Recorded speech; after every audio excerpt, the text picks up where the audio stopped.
Ligi's romantic series. What happens when you write the lives of the romantics, not as biography, not as footnote, but as poetry?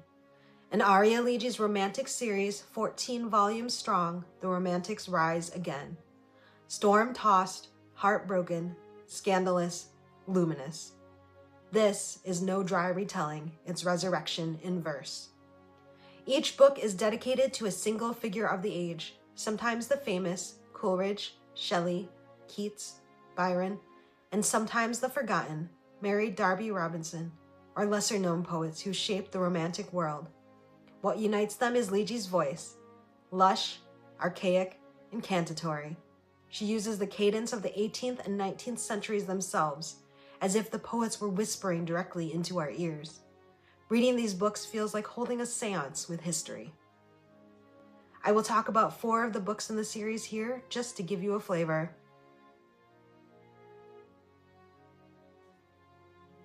Volume 2, Commemorating Life, Samuel Taylor Coleridge. Coleridge comes to us in dreams and storms. We see him through his friendship and fracture with Wordsworth, through his failed utopian scheme of panasocracy, through his lifelong battle with addiction. In Night Storms and Hellenic Rhapsody, we feel the fever of opium, the ache of faith, the brilliance of vision, always shadowed by despair.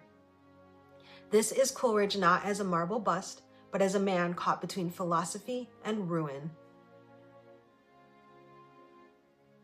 Volume 4, Escape from the Nether Pit, Mary Shelley. Mary Shelley is often remembered as the woman who wrote Frankenstein, but this volume insists she was so much more. We walk with her through grief, holding dead infants in her arms, losing Percy to the sea, and still finding the will to write. In Roman Dirge and Dysentery in Venice, we feel her heartbreak. In Creature Creation and In the Cradle, she speaks to her monster, that shadow of herself and her age. This Mary Shelley is no Gothic stereotype.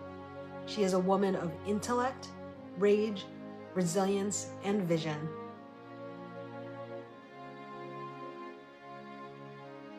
Volume 6, Endymion Unchained, John Keats. Keats burns with beauty, but always against the shadow of mortality. His father's sudden death, Night Road. His brother Tom's decline, Standing Pool. His love for Fanny Brawn, Swoon. His immortal vision in the bells of St. Agnes. This is Keats as a young man aware that time is against him, coughing blood into a handkerchief while writing lines that will outlast empires. Ligi's diction, rich, archaic, myth-drenched, matches Keats's own hunger for the eternal. Volume 7, Byron Bound, Lord Byron. Mad, bad, and dangerous to know, but also brilliant, wounded, and uncontainable. In this volume, we see Byron's tempestuous loves, his affair with Lady Caroline Lamb, feckless switch, his disastrous marriage to Annabella, Arrivederci, his devotion to his dog Boatswain, for Boatswain, his grief for Allegra and longing for Ada, Ada Blue. We see the exile, the flamboyant scandal, and finally, Byron's last chapter in Greece, where he dies not as a poet, but as a freedom fighter.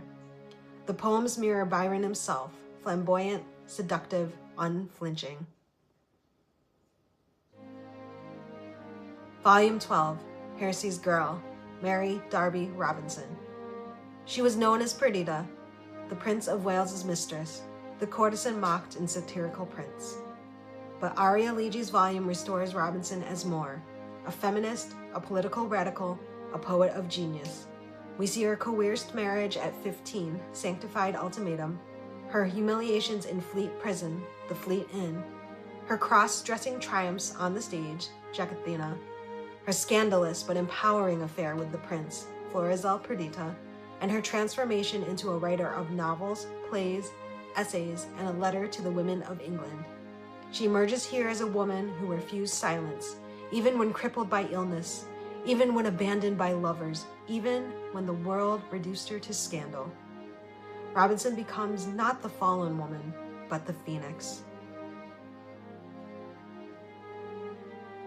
Aria Ligi's style is unmistakable.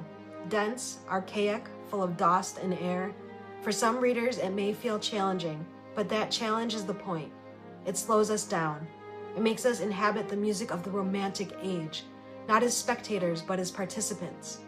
The poems are half history, half spell, footnoted, researched, yet also incantatory, as if the dead are speaking through them. The Romantic series is more than biography, more than homage. It's a resurrection of voices too often flattened into myth. Coleridge the addict, Shelley the widow, Keats the doomed youth, Byron the scandal, Robinson the courtesan. Ligi insists on their fullness, genius and flaw, passion and ruin. These volumes are a memorial, but also a challenge, to see the Romantics not as dead statues, but as living fires.